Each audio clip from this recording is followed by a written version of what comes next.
Okay, well, welcome everyone. This is our first meeting of the fall of the Public Health and Safety Committee. And I believe we actually do have to do a roll call vote. Is that right, Lois, for attendance? Yeah, roll call attendance, yeah. So how do we do that? Just go around? Well, you can do it that way. Yeah, or you have a list of the members. That's fine. Okay. Well, I think I've got everybody so far that's here. I'll just call you out. Jim Cameron? Right here. Okay, Brian? Here. Penny? Here. Rob? Here. Suzanne?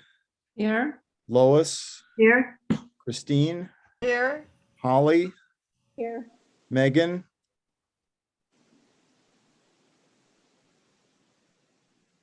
I see you there, Megan. I think she said she was on the train.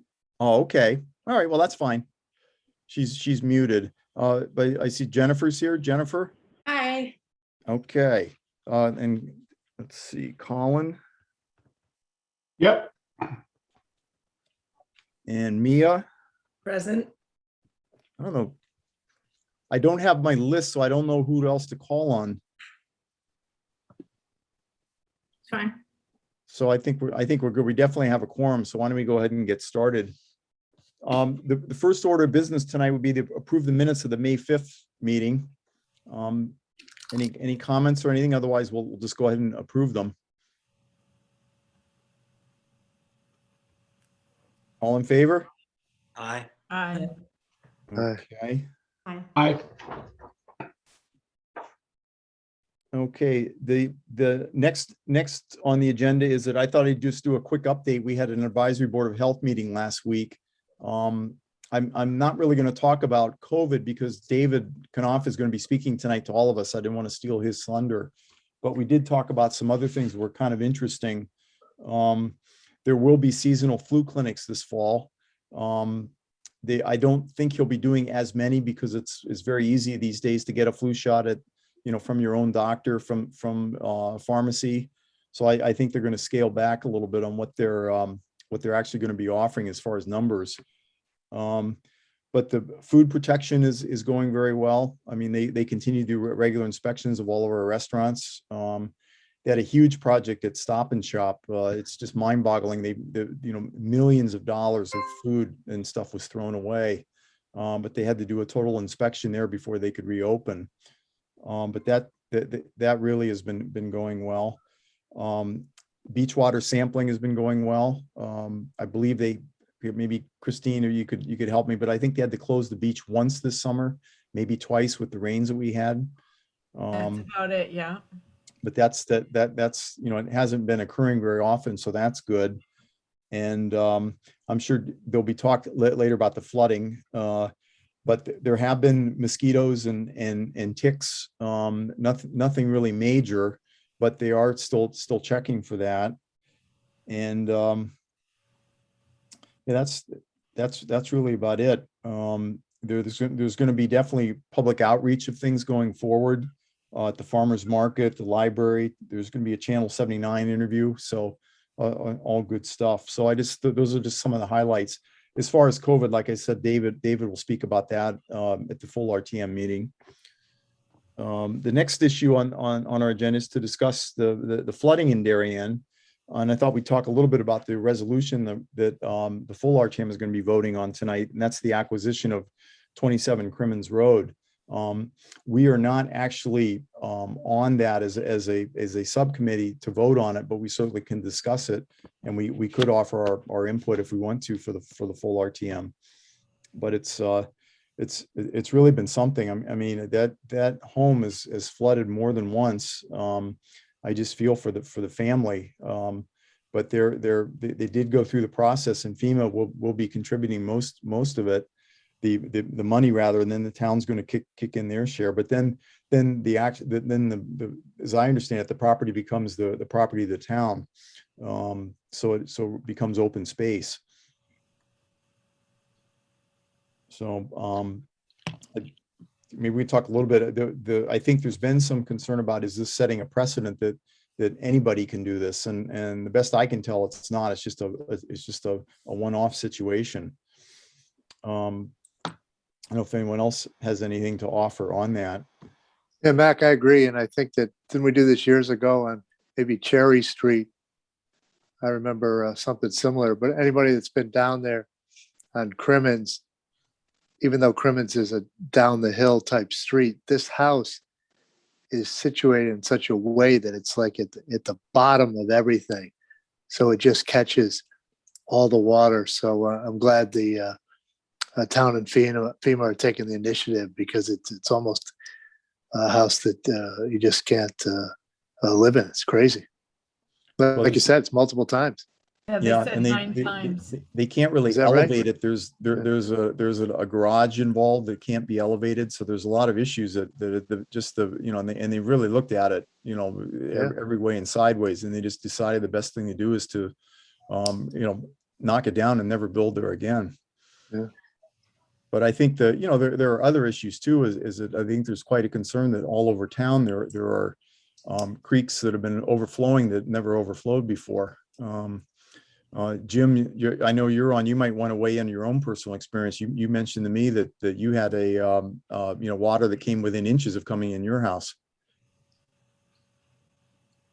Yeah, I live on Du Bois Street, and there's a small babbling brook behind our house, which usually babbles, sometimes raises its level by maybe 2 feet in a very heavy storm. The last one around Hurricane Ira, where we saw official flood warnings, not just watches, that creek raised in about 6 feet in a matter of minutes, and for the first time came lapping at our back door.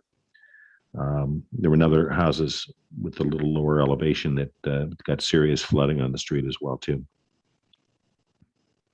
And there was a house on Renshaw that had 6 feet of water in their basement, and people had to be evacuated. Right. Yeah. And we know what it did to the merchants over at Grove Street Plaza and Stop and Shop, etc. Yeah. And if you are a devotee of watching the Board of Selectmen meeting last week and the flooding hearing that surrounded it, it doesn't sound like Public Works can do much of anything realistically, affordably, to handle capacity. Craig Flaherty, who used to be on the Flood Advisory Committee, told the Board of Selectmen that the water flow on Renshaw at the height of the storm was 1 million gallons a minute. So obviously public health implications, which I hope David will address this evening in his report as well too. Well, I have a question for Jim. Jim, are you still there?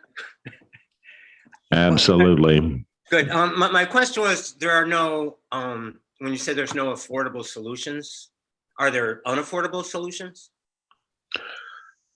I mean, yeah, sure. What's unaffordable? 100 million unaffordable? I mean, that's. I would go back and watch that Board of Selectmen meeting on the Vimeo, because Ed Gentile from Public Works went into some detail, and Flaherty talked about the Broom and McBroom and Bride survey that was done during the flooding 10 years ago or so. And he showed one particular section coming off of Renshaw, going south underneath the Post Road, and showed what they had proposed for a mere $5 or $6 million to, raise the bank on one side. But that report also suggested literally tearing down a house on the Post Road.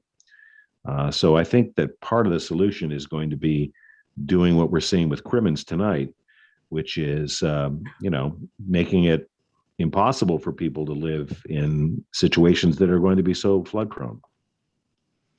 Anything's possible if you have the money, but I mean, to be able to handle 1 million gallons a minute, a 500-year storm, are we willing to pay that? That's one spot. I mean, I don't know how many people spot. got flooded, but I think it's certainly in the hundreds, maybe Yeah, thausands. I don't know. I think so. I think so. Yeah. A ton of my neighbors. So Yeah. it's not just people that never been flooded before. Renshaw, right? Yeah. Right. That was just one Okay, example thank he you. gave, but there were other recommendations in that study. So I will send everybody on the Yeah. PHNS that link and encourage you to watch it. It's about 2 hours long, but it'll keep you awake at night. Yeah. Thanks, Jim. It's fascinating. Thank you for sending that. Sure. Thank you, Jim. Well, it sounds like, from the conversation we're just having that we are supportive of the, the acquisition of the property. And if tell me differently, but my guess is that it'd be fine for us to go ahead and offer our support as the Public Health and Safety Committee. We could certainly do that tonight. When committees are called for, if we could certainly vote on that right now if you like. But definitely, I'm in favor. Do you need a motion, Sure, go ahead. or do you want to do a sense of the meeting? Well, we can do a sense of the meeting. Like I said, we were not asked to be a committee on it, so we could just certainly do a sense of the meeting. Can I just add something before we even do that? We weren't asked to look at it. We haven't really looked at it in any detail. We've had a very cursory conversation. And I would rather not take a position on it, even as a sense of the meeting, Mhm. without having really done our homework and studied it the way the other committees have. Our recommendation that's fine. is kind of moot at this point. I don't think there's going to be opposition to it. Yeah, But I really don't want to put our imprimatur on it if we haven't done the diligence because we weren't asked to report on it. Well, and I'd like to clarify that, Jim, along those lines, is we had that discussion in the rules meeting, should public health and safety. In fact, Mhm. Mac and I had that conversation before the meeting, whether Mhm. we wanted us to do that. And we concluded no, that the Mhm. others, that we concluded that the issue in front of us tonight was mostly a financial issue and not a general flooding.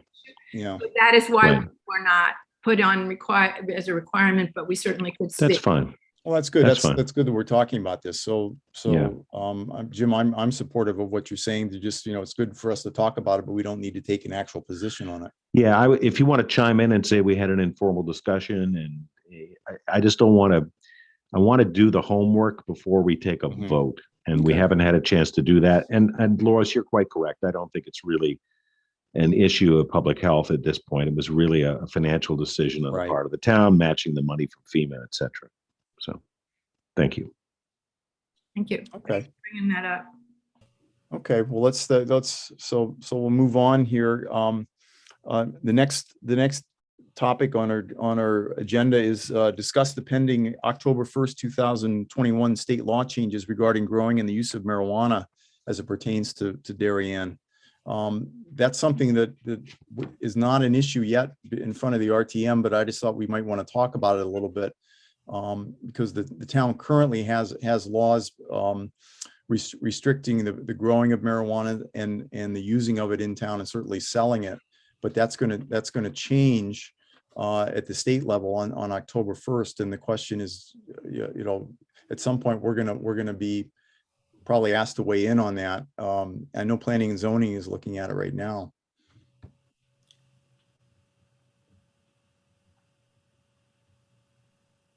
I know Jim, you and I talked about it a little bit. You want to weigh in? I'll pick on you. I'll open that Start. can of worms. Marijuana was legalized in Connecticut, I believe July 1st. And it will not be until at least 2022, maybe the year after that, that the state gets around to licensing and legalizing the sale. It may be a year after that. I'm told that you would soon be able to, grow 2 or 3 plants in your backyard. In the meantime, the questions that have been asked of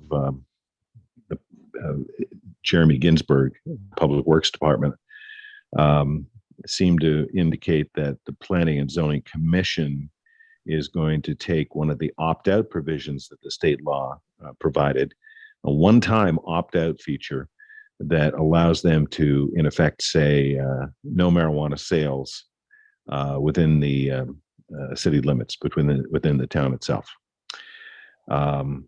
So I think they have to have a hearing on that. Mhm. Obviously, they will have to have some discussion about. Hold on here. I'm trying to watch this other meeting at the same time here. God.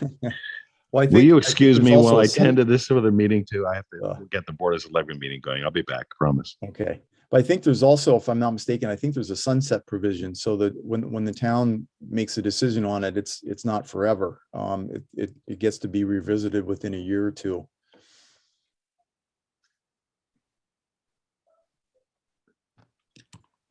But from a public health department standpoint, I know David Knopf spoke against it. He helped write the position at the state level. The state Board of Health was against doing this, although they do realize that there's tax money at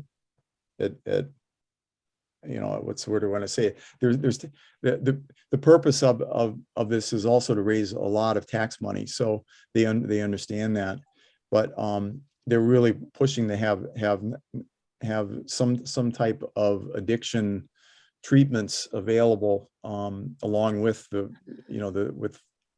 I guess what I say with the tax money that comes in. That's what their position was. Yeah, Mia?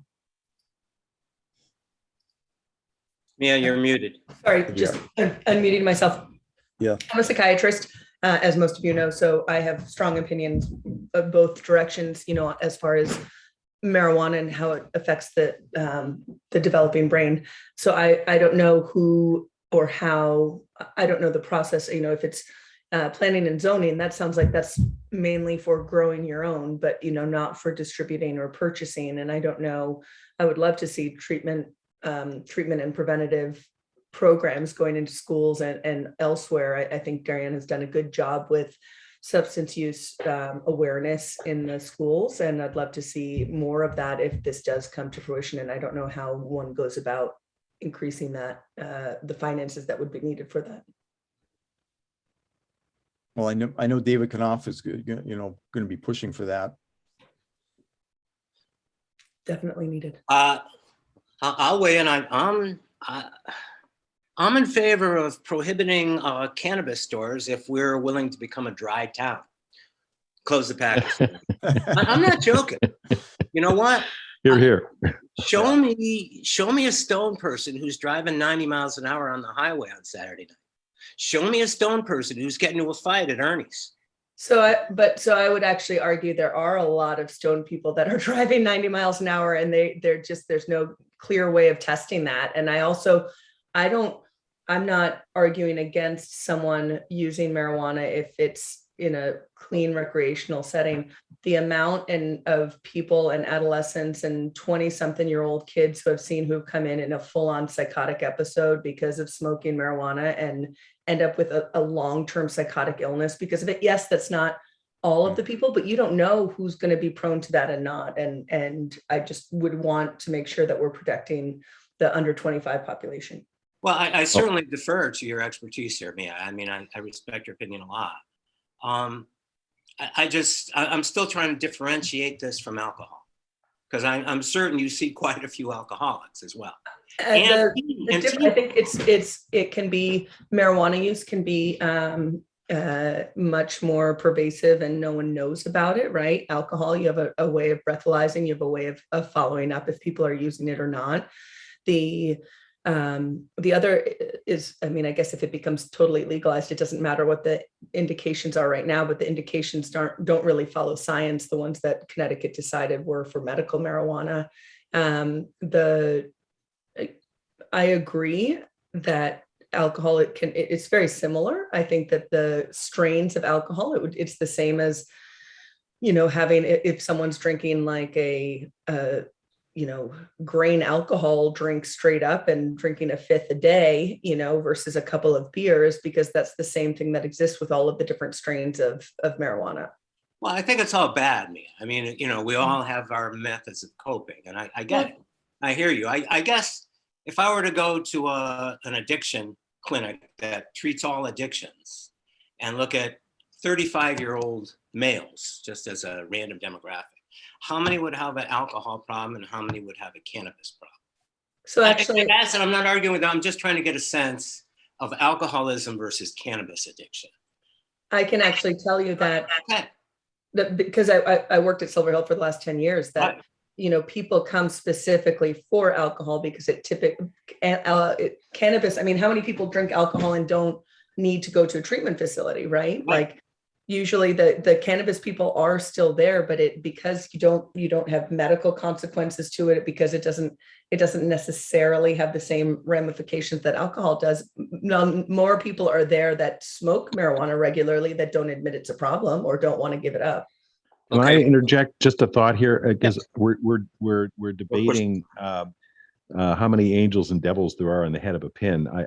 Rather than talking about the comparative dangers of both of these, the real issue that P&Z is dealing with is not growing in your own backyard, but whether legal regulated sales will be allowed within the town limits.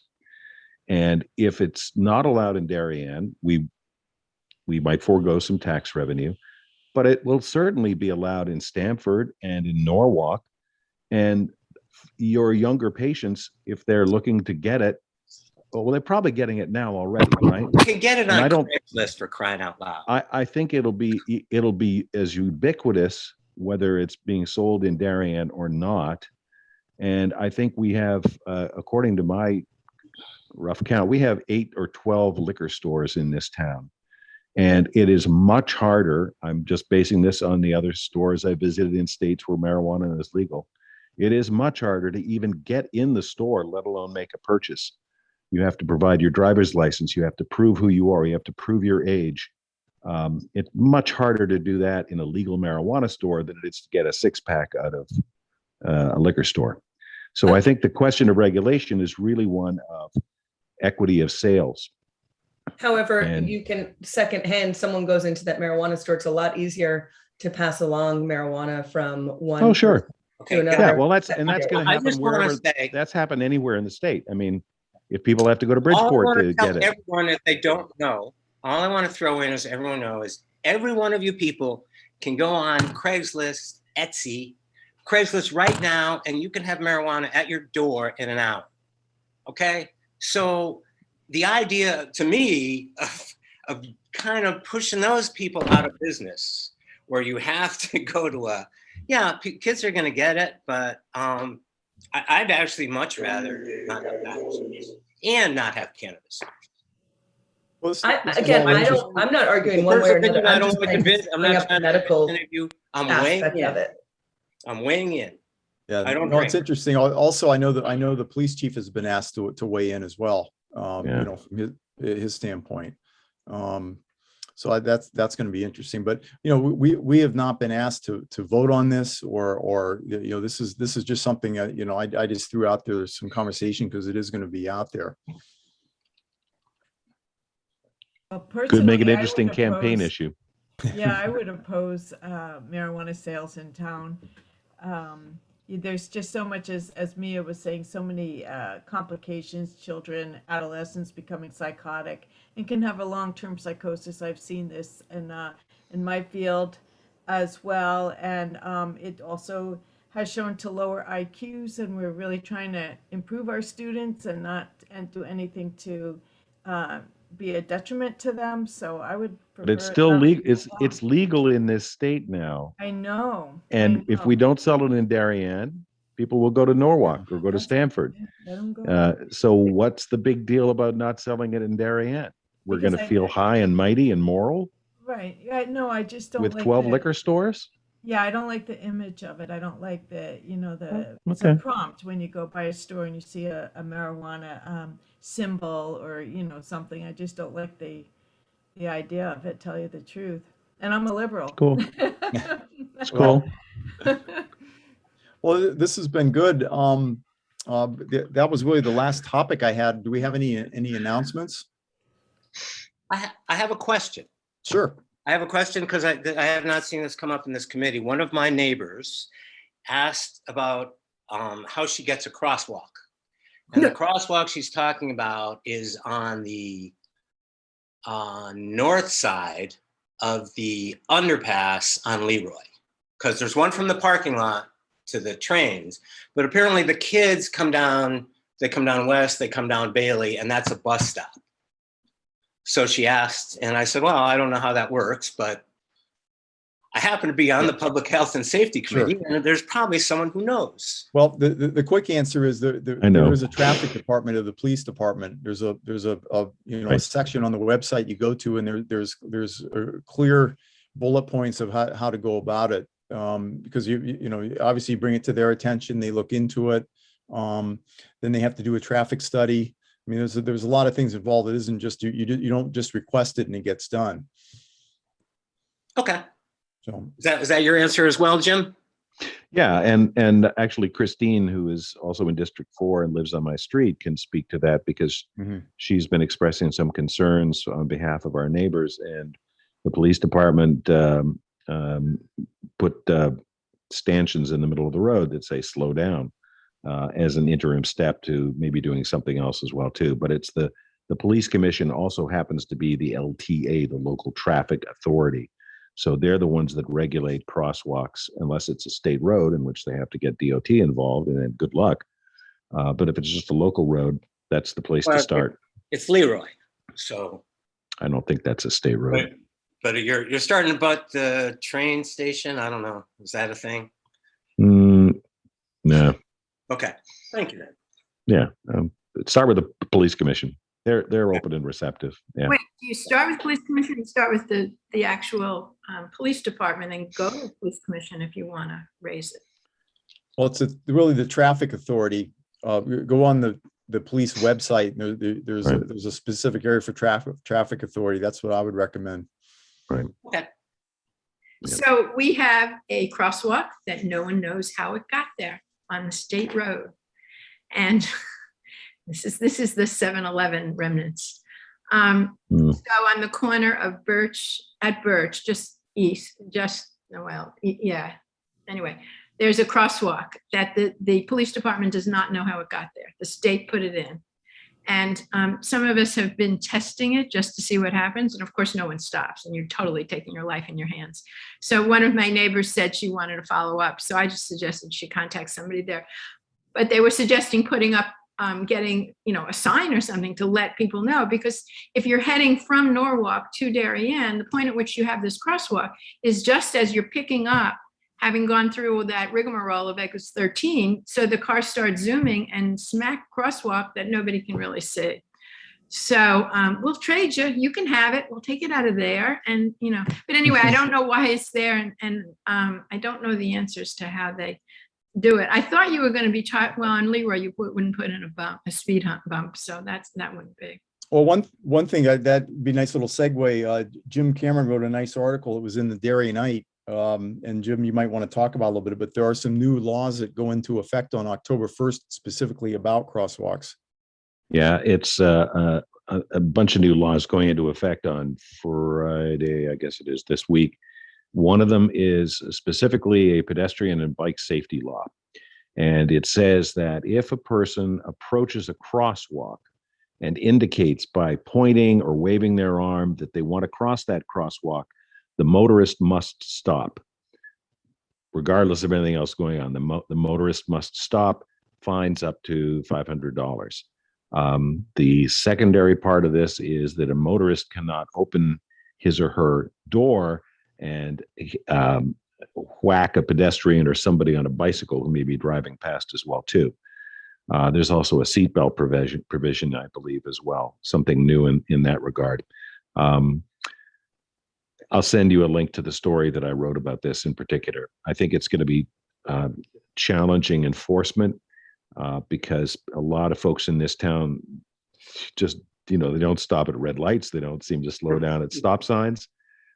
This is not going to protect jaywalkers downtown on the Post Road who decide they want to cross from, go for ice cream over to Greaves Pharmacy. They have to go to a crosswalk to make it legal. But there obviously has to be more education about this, given the implications of a law like this. And in a town or in a state, I think, where motorists, rule supreme, and we don't have even crosswalks or sidewalks in parts of town as well too. So I'll send you that link as well too. Well, it was Thanks an for the interesting plug. article, Jim. You made some comments about friendly Canadians versus unfriendly Americans. Well, I grew up in Toronto and we had crosswalks when I was a kid and they were well illuminated and all you had to do was go over and just point. You didn't even have to wave your arm and capture the person's attention. And everybody stops and screeches to a halt. But, you know, of course, they're Canadians. They're nice. Sure, we'll stop for you. Try doing that in Stanford, you know, or Norwalk. Well, I also, I'll say to the link. when I also did that test, I mean, I walked out and this one car stopped. Then I realized I was scared to death that the car behind him was just going to plow right into him because they don't pay attention to crosswalks. So it was a double, you know, it was a double level of somehow somebody needs to know that they really should stop. I don't know how you train that.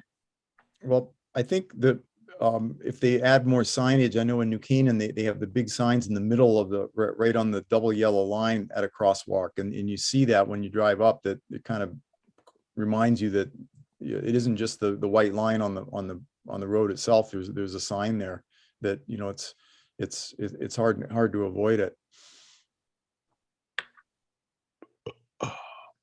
So, okay, well, if there's nothing else, why don't we adjourn and you know, we'll get ready for the next meeting. And I don't know when our next meeting will be. Lois, do we have an October RTM meeting? Yes. Okay, so it'll probably be then. So motion to adjourn? Motion to adjourn. Do we So need to moved. do a roll call, Lois, or can we just? No, if everybody's unanimous. Aye. Okay. Aye. Okay, good. Aye. Okay, great. Well, thanks, everybody.